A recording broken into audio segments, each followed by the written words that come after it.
बिस्मिल्लाहिर्रहमानिर्रहीम। तुमसे है पाकिस्तान में खुश आमदीद। मैं हूं साजिद हुसैन। हमेशा की तरह मजबूत मुस्तहकम पाकिस्तान पर हम बात करते हैं कैसे मुल्क मिल्लत की तामीर और तरक्की में हमने अपना किरदार अदा करना है। मौजूदा सियासी सूरत हाल में गहमा गहमी मजीद बढ़ गई है और जलसों की तैयारियां एक तरफ पाकिस्तान तहरीक इंसाफ के काफिले पूरे ही मुल्क से रवां दवा है, तो दूसरी जाने पीडीएम की जमातें भी जगह जगह कैंप और अवाम को मोबिलाइज किया जा रहा है, वो भी इस्लामाबाद की तरफ रवा दवा है। जलसे हो जाएंगे और हमारी भी ये नेक ख्वाहिशात हैं कि उन जलसों में कोई नाखुशगवार वाकया ना हो। लेट सपोज अब तकरीबन नौजवान जो हैं जिन्होंने माजी की तहरीक अदम ना देखी, उनके जहनों में ये सवाल भी है कि अगर अपोजिशन की जमातें कामयाब हो जाती हैं तो क्या हो सकता है। और लेट्स सपोज अगर वजीर आज़म इमरान खान साहब जीत जाते हैं तो वो कितनी मजीद सख्ती कर सकते हैं अपोजिशन की जमातों में, मजीद कानूनी जो मामलात हैं उनमें अमेंडमेंट हो सकती हैं। बहुत सारे मामलात अभी भी पेंडिंग में हैं जो मंशूर में शामिल थे पाकिस्तान तहरीक इंसाफ की, और कितने इख्तियारात स्पीकर के पास हैं, इस पे भी हम बात करेंगे। और आगे पाकिस्तान की सियासत किसी बहरान की तरफ तो नहीं जा रही, इन पे भी बात करेंगे। आज स्टूडियो मेरे साथ मौजूद हैं हमेशा की तरह तसद्दुक़ गौरी साहब। आपने कई अदवार मुल्की सियासत के देखे हैं, बहुत शुक्रिया गौरी साहब, आपने टाइम दिया। उनके साथ मौजूद है खातून जर्नलिस्ट हैं आप, मनाहिल शेख। बहुत शुक्रिया मनाहिल, आपने भी टाइम दिया। गौरी साहब, सबसे पहले आते हैं जलसों की जरूरत क्यों पड़ गई। सर ठीक है, अपोजिशन की जमातों का तो चले था, उनको तो एक अरसे से उनकी तहरीक चल रही है जलसों की, एहतजाजों की। हुकूमत मुख्तलिफ जगहों पे जलसे, फिर इस्लामाबाद में तारीखी जलसा, और आज तो इमरान खान साहब ने खुद कहा है कि मैक्सिमम अवाम आए और अवाम को वो कहते हैं ना मोबिलाइज किया कि आप मैक्सिमम शिरकत करें, लाखों का मजमा होगा वहां। हुकूमत को क्या जरूरत पड़ गई, क्या वाकई इमरान खान साहब को लग रहा है कि शायद वो जा रहे हैं। साजिद साहब, ये एक बड़ा अहम और बड़ा अच्छा सवाल आपने पूछा है कि इस वक्त पाकिस्तान की 16 करोड़ अवाम के जहन के अंदर यही सवाल बढ़ रहा है बार बार कि हुकूमत में होते हुए प्राइम मिनिस्टर ने पूरे पाकिस्तान के लोगों को कॉल दिए, कम से कम 10 लाख अफराद के पहुँचने की, और उन्होंने कहा कि ये मुल्क और कौम का मसला, आप वहाँ पहुँचें इस्लामाबाद में और पावर शो करें। तो ये मैं इस एंगल से देखता हूँ कि आपने देखा कि जब गुज़श्ता दिनों पे तुर्की के अंदर साजिश हुई और साजिश होने के बाद फौज इक़्तिदार संभालने के लिए रोडों पे आ गई, तो तुर्क के मौजूदा जो सदर हैं उन्होंने अवाम को कॉल की और अवाम लाखों की तादाद में रोडों पे आ गए। ये आपने भी देखा मंजर, हमने भी देखा मीडिया के जरिए। और पूरे तुर्क की अवाम रोडों पे आने के बाद आपने ये देखा होगा कि वो टैंकों के नीचे भी, फौजी गाड़ियों के नीचे भी कुचले गए, शहीद हुए या मारे गए। तो टैंकों को और उस फौज को बैक होना पड़ा। इसके पीछे भी अमेरिका था, क्योंकि तुर्क वजीर आजम हैं जो मौजूदा सदर भी है, तो वो एक निजाम चेंज कर रहे थे। और तुर्की वाहिद इस्लामी मुल्क है जो खुला खड़ा होकर जिस तरीके से इमरान खान साहब एज ए वजीर आजम कह रहे हैं, तो वो अमेरिका के खिलाफ और दीगर ऐसी कुव्वतों के खिलाफ डटा हुआ है। तो वो अवाम का शो था। और हमारे वजीर आजम इमरान खान जो है वो तुर्क प्रेसिडेंट से बड़े मुतासिर भी हैं। इसके बाद हम 2018 में जब देखते हैं कि रशिया के अंदर भी जब ये सूरत रूस में पैदा हुई, तो पेट्रोन ने भी लाखों का मजमा तलब किया और लाखों के मजमे से उसने स्पीच की। और ये उन कुव्वतों को जो मुल्की और गैर मुल्की कुव्वतें हैं उनको मैसेज दिया कि अगर मेरे खिलाफ कोई साजिश की गई तो अवाम जो है चैन से नहीं बैठेगी। अच्छा, आप ये देखते हैं हम जब दोनों हुक्मरान थे, अब भी दोनों हुक्मरान हैं, तो हम देख रहे हैं कि वजीर आजम पाकिस्तान इमरान खान बड़े ज़हीन इंसान है और उस पॉलिसी के तहत इतनी बड़ी कॉल दी है। देखिए, इसके अंदर एक शुरू दिन से ये भी बात साजिद साहब आ रही है कि रियासत खिलाफ है, स्टेटमेंट के खिलाफ है। अभी बीच में किसी मैं मीडिया में देख रहा था, उन्होंने कहा कि 23 मार्च की तकरीब में प्राइम मिनिस्टर को सलूट नहीं किया आर्मी चीफ ने, जबकि आर्मी चीफ जब छोड़ने आए नहीं सलूट किया, बाकायदा खड़ा रहा, फुटेज है। तो इस तरह के प्रोपेगेंडे हैं। ठीक है, बहुत सी कुव्वतें रियासत के बहुत से सिस्टम के हैं कि वो प्राइम मिनिस्टर को कबूल नहीं कर रहे हैं, मौजूदा प्राइम मिनिस्टर को, जिसके पीछे अमेरिका लाजमी है। अमेरिका की हमेशा से हुक्मरानी रही है, अमेरिकन लॉबी है, यहूदी लॉबिंग्स है। तो ये तमाम चीजें आज आप देखें ना कि मौलाना फजलुर रहमान के एक अहम जिम्मेदार बलूचिस्तान के जो अमीर थे, वो बैठ के मीडिया में ये कह रहे हैं कि ये तो अमेरिकन एजेंट है ये मोदी को कश्मीर भेज दिया, यानी उल्टा चोट कतवाल को डांटे, यानी कि वो इस तरह के इल्जाम जबकि लगा रहे हैं, जब कि हम ये देख रहे हैं कि ये तमाम जो अपोजिशन का किरदार है वो एज ए नेगेटिव पाकिस्तान है। तो ये जो जज से जुलूस है, इसमें इमरान खान उन मुल्की कुव्वतों को भी मैसेज देना चाह रहे हैं। अच्छा जी, कि आप मुल्क का सोचें, अमेरिका का ना सोचें। तो मुल्की कुव्वतों को आपने कहा कि पैगाम देना चाह रहे हैं, इसका मतलब ऑपोजिशन की जमातें सही कह रही थी कि अब अंपायर्स भी न्यूट्रल हो गए हैं। देखिए इसमें तो एक चीज होती है राइट या लेफ्ट, एक ये सच्चा है या झूठा है, ये आप एक फैसला करना होता है। हम दो बैठे हैं आपके सामने। Let's suppose law enforcement agencies, establishment और दीगर ब्यूरोक्रेसी और दीगर जितने भी इदारे हैं, अगर वो लेट्स सपोज न्यूट्रल का किरदार अदा करते हैं, तो ये उनको धमकी नहीं है पीएम साहब की? नहीं, न्यूट्रल का किरदार क्यों करें? देखिए, एक तो आपके प्राइम मिनिस्टर है जो ऑर्डर्स देगा उसका फॉलो कर, बिल्कुल ऐसा ही है, ठीक है, जब तक है प्राइम मिनिस्टर जो भी है वो। तो और दूसरी बात यह है कि अगर कोई रॉन्ग है या गलत है, हम ये देखते हैं कि हम उनके किसके साथ खड़े होते हैं। जब अभी हम हैं, हम अगर हम देखते हैं कि प्राइम मिनिस्टर सही है, राइट है, तो हम प्राइम मिनिस्टर को सपोर्ट करेंगे, और दीगर मीडिया भी कर रहा है, चैनल्स भी कर रहा है। अगर प्राइम मिनिस्टर गलत है तो हमारा फर्ज है कि उसके खिलाफ होना चाहिए। तो इसमें बीच का किरदार तो किसी भी इदारे का बनता ही नहीं है कि ये वो होता है कि जो भाग जा दूं। जिस तरीके से आज हम क्यों कह रही है कि हम फैसला करेंगे उस दिन किसके साथ खड़े हैं जिस दिन वोटिंग होगी, यानी कि अभी तक अपोजिशन की जमातों को यही इत्मीनान नहीं है और वो जाने को तैयार नहीं है कि भाई ये गवर्नमेंट जारी डिसीजन नहीं ले पा रहे।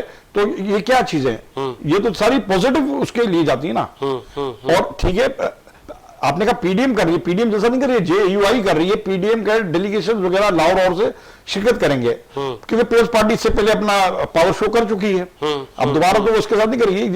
ये शो है जेयूआई का अपना जाती शो है। अच्छा, ठीक है। अब वो शो कर रही है, अब साबित करते हैं, दोनों लोग साबित करते हैं कि भाई ये अवाम किसके साथ है।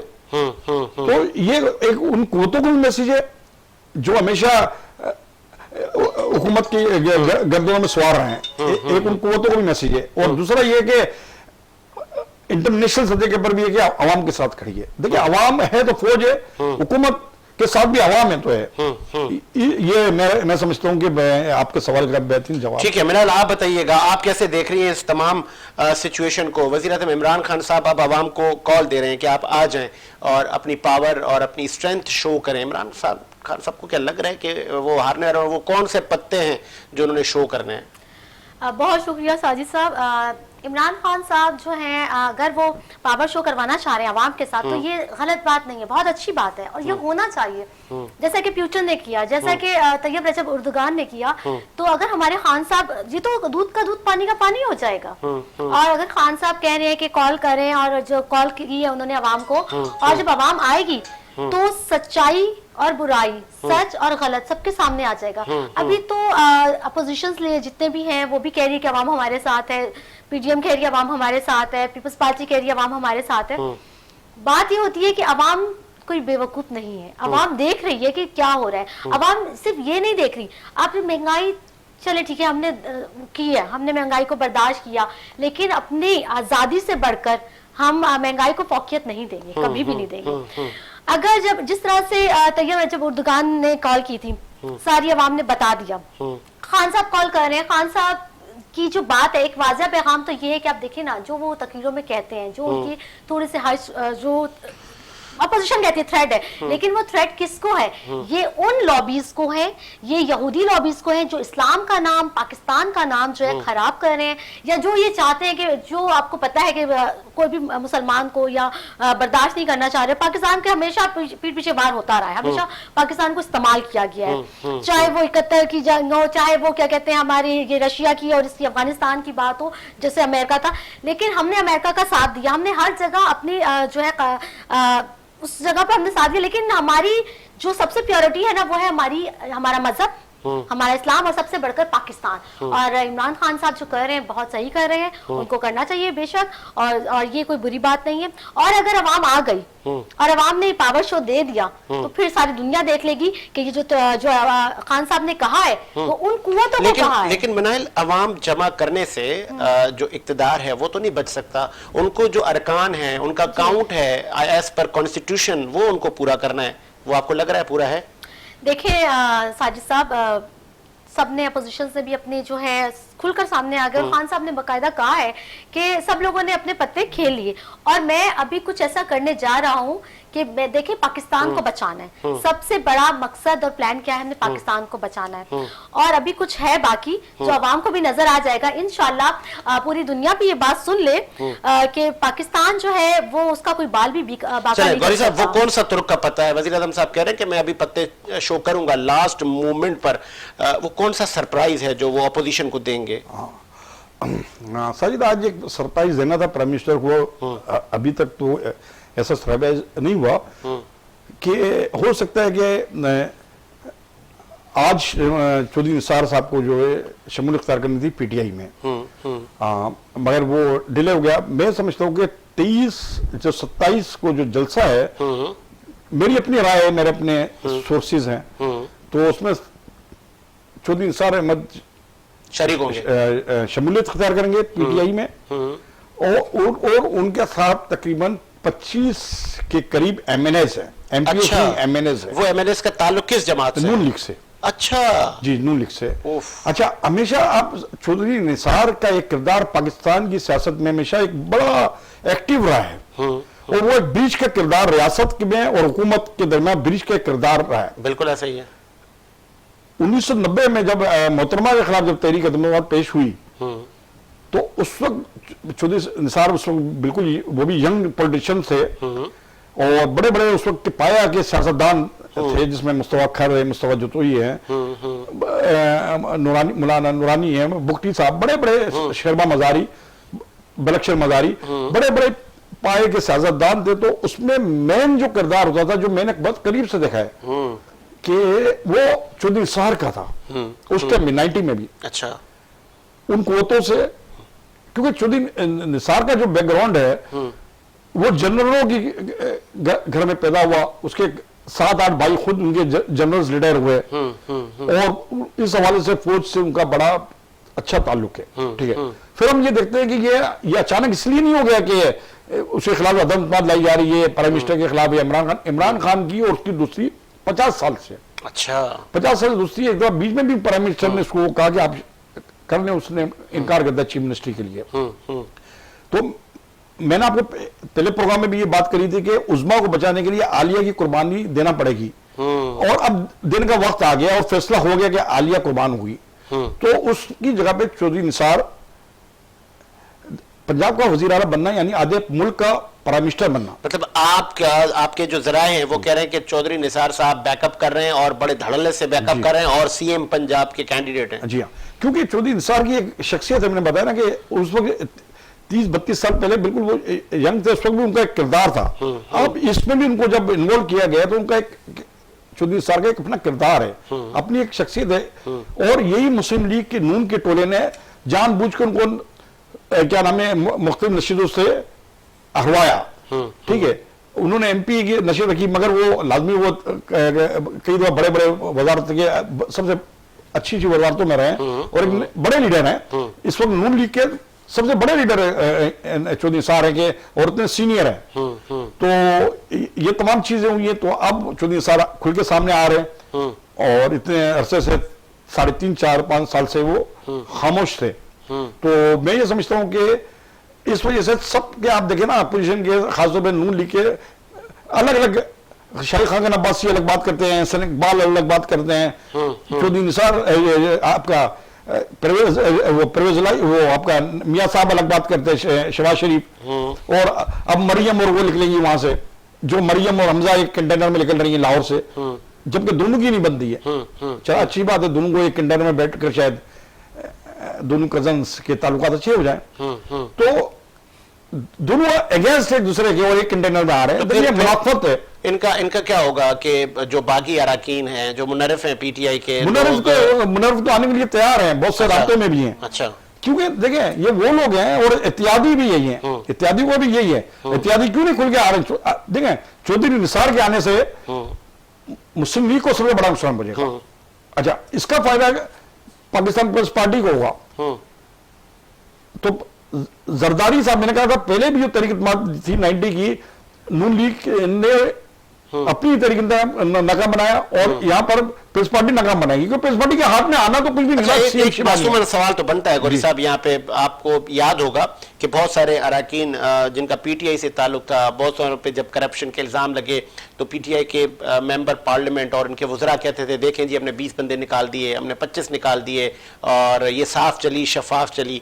आज जब इक़्तिदार की बारी आई है तो उन अरकान को भी बुलाया जा रहा है, पहले उनको गद्दार कहा जाता था, आज उनको बुलाया जा रहा है, तो ऐसे लोगों को पीटीआई एक्सेप्ट ना करती और कुछ और कर लेती इक़्तिदार बचाने के लिए? नहीं, देखिए मेन मकसद इक़्तिदार बचाना नहीं है। मैंने पहले भी बात की कि इक़्तिदार बचाने का इमरान खान का कोई मकसद ही नहीं है। मेन मकसद ये कि इस मुल्क की बका सालमियत और खुद मुख्तारी का सबसे बड़ा मसला है, और अपने पैरों पे खड़ा होना है उसको। तो ये तमाम अवामिल की वजह से जो चाइना भी है और आपके सामने रशिया भी है और दीगर इस्लामी ममालिक है, सऊदी अरब है, ये तमाम लोग प्राइम मिनिस्टर इमरान खान के साथ खड़े हैं, और साथ खड़े होने के बाद वो उनको बैक होना नहीं देना चाहते।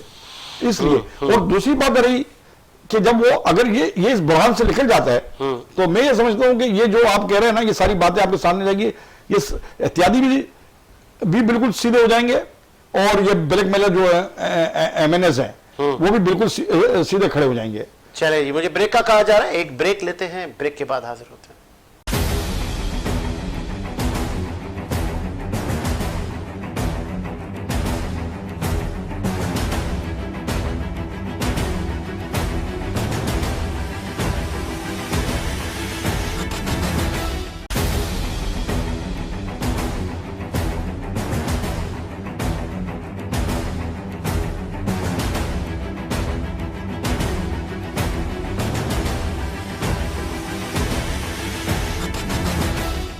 ब्रेक के बाद खुशामदीद प्रोग्राम को मजीद आगे बढ़ाते हैं, और हम बात कर रहे थे कि पाकिस्तान किसी आईनी बहरान की तरफ तो नहीं जा रहा। लेट सपोज अगर ये तहरीक एतमाद के बाद आगे क्या हो सकता है, कहीं जो सियासी मुबसरीन हैं उनका कहना है कि इमरान खान साहब असेंबलियां भी तहलील कर सकते हैं, दोबारा इलेक्शन को जल्द अज जल्द करवाने के लिए चाराजोई की जा सकती है, और अगर वो जीत जाते हैं तो वो कितने और काम करेंगे। लेट सपोज उन्होंने खुद कहा वज़ीर आज़म इमरान खान साहब ने कि अगर मैं जीत जाता हूं तो मुझे बहुत कुछ और करना है, और बच्चे कुछ लोग भी जेलों में जाने हैं, और आगे स्पीकर के पास कितने इख्तियारात हैं जिनका वो इस्तेमाल कर सकते हैं, और आइन क्या कहता है। गौरी साहब, अवाम ये भी जानना चाह रही है कि आगे तहरीक अदम के बाद क्या होगा। लेट सपोज अगर माइनस इमरान और -1 की बातें चल रही हैं, लेकिन पीटीआई ने इसको मुस्तरद कर दिया है कि हमें वज़ीर आज़म ही चाहिए, लेकिन हमने देखा है कि अगर एक वज़ीर आज़म पे कोई नाअहली या कुछ इस तहरीक अदम आ जाता है तो उसी ही पार्टी से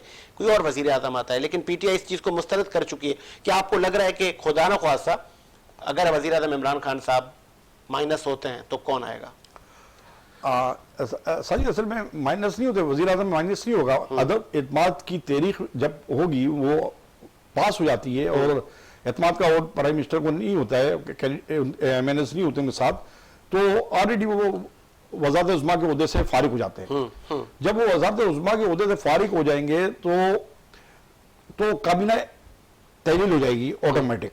अगर प्राइम मिनिस्टर इस्तीफा देते हैं जब भी काबीना तहलील हो जाएगी, जब अगर वो अदम के जरिए हटते हैं तो काबीना फौरी तौर पे उनके हटते साथ ही काबीना खत्म हो जाएगी। तो क्या निगरान सेटअप है? गवर्नमेंट खत्म हो जाएगी, नहीं उसमें ये होगा, गवर्नमेंट खत्म हो जाएगी तो उसमें स्पीकर प्रेसिडेंट जो है, प्रेसिडेंट ये कहेगा कि आप क्या नाम है अपना कैंडिडेट वजीर आजम का लाए, वो एतमाद का वोट ले।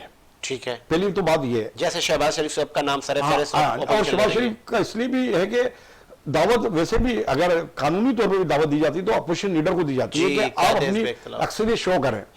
ठीक है, चले उनका कैंडिडेट मियां शहबाज शरीफ है और अपोजिशन लीडर भी है, तो वो उसी दिन नहीं होगा, यानी कि हटने के बाद फिर उसको टाइम दिया जाएगा। हाँ, फिर उसके बाद इजलास तलब होगा, लाजमी है। उस दौरान तो सिस्टम तो उनका चलता रहता है ना, सेक्रेटरी सिस्टम चला रहे होते हैं, ठीक है, हुकूमत नहीं होगी। इस पीटीआई के अंदर से इसलिए नहीं आ सकता कि पीटीआई के पास अक्सरियत ही नहीं होगी, तो वो लाजमी दूसरे ग्रुप जो है वो हुकूमत बनाएंगे। तो ये तो आप छोड़ देंगे माइनस क्या नाम है इमरान खान के बाद शाह महमूद कुरैशी या एक्सपाई कोई हो रहा है, ये मुमकिन नहीं है, इस खेल में नहीं है। ठीक है, वो अलग है। ठीक है, ठीक है। उसके बाद वो प्राइम मिनिस्टर जो है आपका, अगर शहबाज शरीफ अक्सर जाहिर कर देते हैं तो वो असेंबली में, तो वो दूसरे दिन प्राइम मिनिस्टर का हलफ उठा सकते हैं। जब वो प्राइम मिनिस्टर अलग उठाएंगे तो वो अपनी काबीना तश्कील देंगे या अपोजिशन में चले जाएंगे। इमरान खान अपोजिशन लीडर का किरदार अदा करेंगे। ये जमहूरी तरीका है, जो आईनी तरीका है और जमहूरी तरीका है। अब सवाल ये पैदा होता है कि इन्होंने क्या फार्मूला तय किया गठजोड़ का, इनको क्या मिलना है, दूसरों को क्या मिलना है। इसमें जो है ये फार्मूले में ये तय हुआ है कि प्रेसिडेंट जो है मौलाना फजल रहमान को लाएंगे। अच्छा, जहाँ वो असेंबली का मेंबर भी नहीं है। ओके, असेंबली का मेंबर भी नहीं है। जरदारी साहब अगर प्रेसिडेंट आते हैं तो जरदारी साहब को रिजाइन देना पड़ेगा असेंबली से पहले।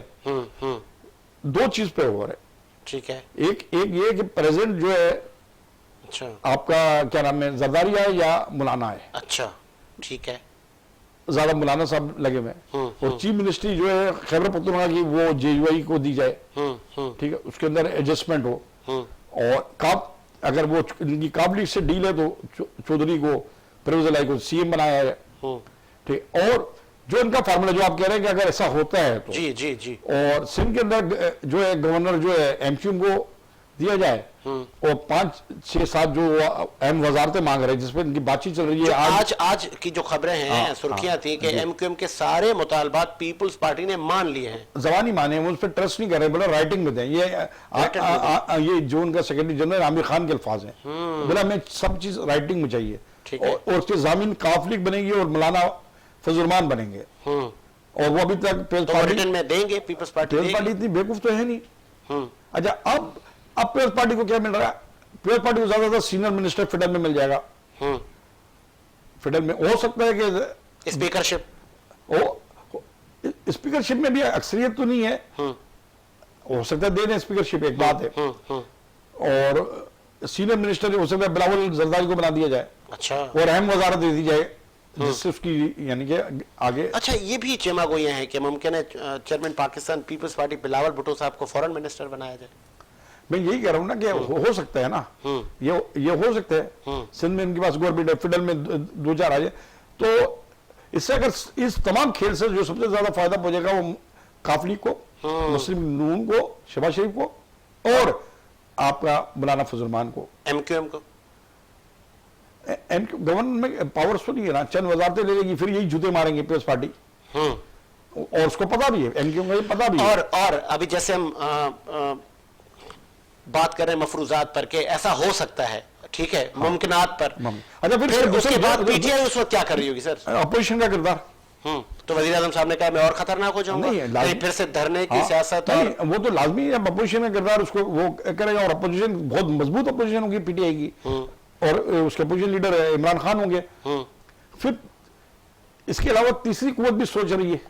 वो कौन सी तीसरी कुव्वत गौरी साहब? तीसरी कुव्वत के सारा ये बसाती उलट दी जाए। अच्छा, जो जिस तरह चमा को ये है कि असेंबली तहलील हो सकती है, मगर जो लोग ये सोच रहे हैं उनके सब उन्हीं के लोग नहीं है।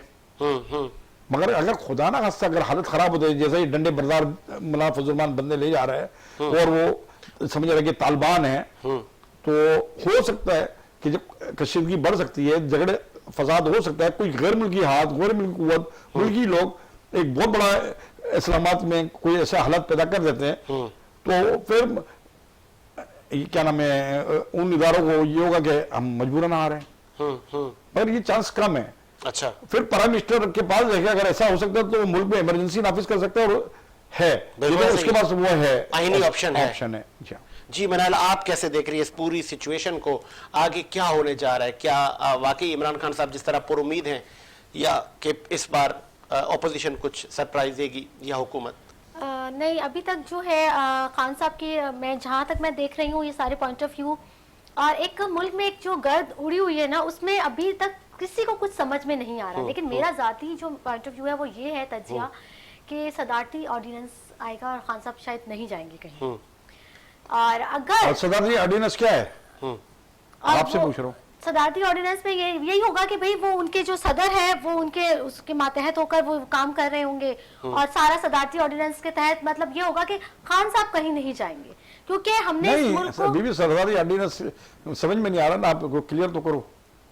देखिए ना, सदारती ऑर्डिनेंस का मतलब ये होता है कि जो मुल्क का सदर होता है वो ऑर्डिनेंस पास करता है। वो मतलब वो किस चीज का ऑर्डिनेंस आएगा, वो किस चीज का होगा? वो आप कह रही हैं कि वजीर आजम साहब को कोई उससे बेनिफिट होगा? इसका बेनिफिट ये होगा कि जो ऑपोजिशन, ये जो आखिरी पत्ता कह रहे हैं ना कि भाई कुछ हो जाएगा, और ये लोग कह रहे हैं कि खान साहब चले तो वो तो जाएंगे, ऐसे मुमकिनात में कि अगर वो असेंबलियां तहलील कर लें। हाँ, लेकिन अब जो नहीं नहीं, तहरीर अभी मैं एक चीज आपको फिर थोड़ा जो बता दूं, ग्रुप है ना, वो असेंबली तहलील आतंकवाद की तहरीक जब आ गई ना, अब असेंबली तहलील परमिशन नहीं कर सकते। अच्छा, आइन ये आइन उनको इजाजत नहीं देता। अगर ये एतमाद का यानी नाकाम होती है तो 6 महीने तक कोई भी कुव्वत उनको परमिशन से हटा नहीं सकती। अच्छा, चले जी जी कंटिन्यू करें आप मनाइल। और जो है वजीर आला जो है, बात तहरीन ग्रुप जो थी नाराज थी, इनके जो इत्तेहादी नाराज हुए थे वो वापस आ जाएंगे इंशाल्लाह, मुझे ऐसा लगता है। वापस इसलिए आएंगे कि वजीर जो चौधरी निसार साहब है वो सीएम पंजाब बन जाएंगे। चले सर, आप किसको, आपने तो बता दिया गौरी साहब के अगर ऑपोजिशन की जमातें लेट सपोज जीत जाती हैं तो उन्होंने पूरा अपनी वर्किंग की हुई है, और आगे आपको लग रहा है कि अगर इमरान खान साहब जीत जाते हैं तो नैब और दीगर इदारे पकड़ धकड़ करेंगे या नहीं, कि फिर के वो मुफाहमत और एनआरओ वाली बात होगी? फिर एक आखिरी सवाल, शहबाज शरीफ साहब के साथ कायदे हिज़्ब इख्तिलाफ के साथ नहीं बैठूंगा, वज़ीर आज़म ने एक बार फिर से कहा है, लेकिन सियासत में तो बहुत कुछ पॉसिबल हमने माजी में होते हुए देखा है, ये पॉसिबिलिटी है? देखिए राजीव, पहले तो मैं मुहतरमा की बात करूंगा। उन्होंने कहा कि सदारती आर्डिनेंस असल में इनके इल्म में ये नहीं है। सदारती आर्डिनेंस ये मेरा जहां तक है इनकी ये करिए कि सदारती इंजाम, बिल्कुल ऐसे ही। अच्छा, अभी तो मौजूदा प्रेसिडेंट सदर के पास कोई पावर्स नहीं है, कोई इख्तियार नहीं है, ठीक है ना, कोई आर्डिनेंस वगैरह वो जारी नहीं कर सकते इस तमाम चीजों से, ठीक है ना। उनको था, उन्होंने कोर्ट में चले गए कि भाई सदारती तरफ से भाई ये चीज पे आप और अराकीन को सुप्रीम कोर्ट बताए करवाने के लिए तो पावर्स नहीं है। सदारती निजाम का तो एक अलग मसला है, वो उसमें 1/3 चाहिए जिसकी वजह से रुका हुआ है। उसके बाद सदा प्रेसिडेंट प्राइम मिनिस्टर जो तुर्की में सदर बनेंगे वो अलग मसला है, वो अलग इशू है। अभी तो पहले इस भंवर से निकलना है जो मौजूदा चल रहा है। बिल्कुल ऐसा ही है। और दूसरा आपने क्या कहा? शहबाज शरीफ साहब के साथ नहीं बैठूंगा, वज़ीर आज़म ने एक बार फिर से कहा है। पाकिस्तान में हमेशा एक मुनाफकत सियासत है, ये मुनाफकत यानी कि एक दूसरे को गालियां देते हैं, एक दूसरे पर केसेस बनाते हैं, जो लोग हैं फिर बैठ जाते हैं। अच्छा, ये अगर इमरान खान साहब वजीर आजम साहब ये बात कर रहे हैं तो एक अच्छी बात है ना कि कोई गलत कह रहे तो उसका नहीं बैठना चाह रहे, उससे आप नहीं बनाना चाह रहे। लेकिन इक्तदार में और सियासत में तो सब हुआ है, क्या वजीर आजम साहब में वो पर्सनैलिटी में वो बात आएगी? मगर हम यही कहते हैं कि इक्तदार में यानी कि इसको मुनाफकत ही कहा जाता है कि कोई दोस्त नहीं है, कोई दुश्मन नहीं है। आप ये हमारी पाकिस्तान की सियासत में कोई दोस्त नहीं है, कोई दुश्मन नहीं है, वही दुश्मन दोस्त बन जाते हैं, वही वो बन जाते हैं और उन्हीं को वापस गले से लगा लिया जाता है। ये क्या जाती मफादात हैं हर सियासी लीडर के, हर सियासी शख्सियत के, तो हमें उस कल्चर को चेंज करना होगा ना, बदलना होगा। अच्छा, ये जो मुनारिफ अरकान का जो इस वक्त रवैया है, कल मैं सुन रहा था राजा रियाज साहब कह रहे थे कि अब वजीर आजम साहब हमसे एनआरओ मांग रहे हैं और अब हम नहीं देंगे, ये सिर्फ बयानात की हद तक है? राजा रियाज बेचारे की क्या हैसियत है? पीपल्स पार्टी में कुछ अरसे के लिए पंजाब का सदर रहा, कोई बैकग्राउंड नहीं है, कुछ एक सियासी वो नहीं है, उसकी पहचान पीपल्स पार्टी रही है, फिर पीटीआई में आ गया, अब वो जहां उसको मिलेगा नोट पानी वहां चला जाएगा। तो वो क्या नाम है, एनआरओ मांग रहे हैं। अब तो जंग है ना खुली, तो साबित कर दे कि प्राइम मिनिस्टर क्या नाम है। मगर आप ये देखेंगे एक असूल की बात होती है, एक असूल है, एक इंसान असूल पे खड़ा हुआ है ना, नहीं तो वो भी चाहता सबको बुला लेता। जैसे जनरल मुशर्रफ ने एनआरओ दिया, देखिए बहुत बड़ा एक गलती की ना जनरल मुशर्रफ ने, एनआरओ दिया, एनआरओ देने के बाद सारे लूटे हुए लोग चोर क्या नाम है वो गया, अवाम का पैसा है, गरीब अवाम भूख बेरोजगारी से बिलक रही है, और ये चंद खानदान जो है, चंद लोग जो सियासत के अंदर है वो एक अयाशियां कर रहे हैं। और आज भी अगर पाकिस्तान के अवाम ये बात समझते हैं कि ये जाती मफादात की जंग है, जाती मफादात की, इन्होंने अगर पहले लूटा सबको पता है। आप देखना अवाम साथ ही नहीं है ना। अच्छा। अगर फजल रहमान के साथ आ रहे हैं तो वो मदरसे वाले आ रहे हैं, आप अवाम का है। आप इस देखे ना सर, इसी तरीके पाकिस्तान पीपल्स पार्टी ने अपना शो किया, उसके साथ भी कारकुन थे। अब पीटीआई वाले भी अपना पावर शो कर रहे हैं जाकर, मगर पूरे पाकिस्तान में उसकी साथ तो है ना, चीजें तो है ना। चले लास्ट में ये भी बताइए गौरी साहब, इस वक्त कौमी असेंबली के स्पीकर असद कैसर साहब भी इस पूरे सिनेरियो में उनकी जो सीट है वो बहुत अहमियत इख्तियार कर गई है, उनके पास कितने अख्तियारात हैं, वो कुछ नया तो नहीं कर सकते। जिस तरह बिलावल साहब ने कहा कि वज़ीर आज़म इमरान खान साहब स्पीकर को आर्टिकल 6 में फंसाने में लगे हुए हैं और स्पीकर को आगे किया हुआ है। जी बिलावल भुट्टो चेयरमैन एक बहुत बड़ी पार्टी की है। बात ये आती है कि बचकाना बात है ना ये कि फंसाने में लगे, तो आइन और कानून है, जो आइन कानून कह रहा है उस हिसाब से चल रहे हैं। और ये अगर 4 दिन लेट हो गया इजलास तो वो लाजमी है, उसकी 8 महीने पहले से इस्लामी तंजीम का वो था, तो इसमें कोई कबाद नहीं है। और कल इजलास होने वाला है असेंबली का, तो कल भी थोड़ी की अदद पास हो जाएगी। आप बिलावल साहब को ये चाहिए कि पहले जो आपके साथ आज भी इत्यादि मिले हैं, पहले इनको तो आप सर्टिफाइड करो, इनको तो साथ खड़ा करो जो लोग आपके साथ हैं। पहले आप लोग खड़े हो जाओ, मजबूत हो जाओ, आप बता दें कि कल इजलास में बता दें कि हमारे पास 172 है। कल इजलास हो रहा है ना, अगर एमक्यूएम या काफ लीग या उसकी आप देखें ना, बलूचिस्तान के अंदर भी जो वज़ीर आला बलूचिस्तान है और ग्रुप है वो अलग हो गया, यानी कि हुकूमत का साथ देने की बात कर रहा है। जुबैदा जलाल वफाकी वजीर है, उसने भी हुकूमत के साथ देने की बात की है। बिल्कुल ऐसा ही। ठीक है, जीडीए को आप अगर हम लेते हैं तो जीडीए में भी फरीदा मिर्जा एंड ग्रुप साथ है, उन्होंने वो भी साथ है, ग्रेस मेयर भी, पीर साहब को उन्होंने पगाड़ साहब को माइनस किया हुआ है। तो कल इजलास होता है ना 174, जो लोग हुकूमती बेंचों में बैठते थे, ग्रुप एमक्यूएम को छोड़, पीटीआई के लोगों को छोड़ दो, तो एमक्यूएम और काफ लीग और जो बाप तंजीम वाले वो कहां बैठते हैं, कल साबित हो जाएगा। चलें कि वो अपोजिशन बेंच में बैठते हैं या ट्रेजरी बेंचों में, हुकूमती बेंचों में बैठते हैं। दूध का दूध जगह, पानी का पानी जगह। और चंद दिन 28 मेरे ख्याल 29 या 30 को अदालत के हवाले से फैसला भी हो जाएगा कि कौन है। चलें जी, इसी उम्मीद के साथ कि मेरा मुल्क शादो आबाद रहे, साजिद हुसैन को इजाजत दीजिए। मुलाकात होगी नए प्रोग्राम के साथ। अल्लाह हाफिज।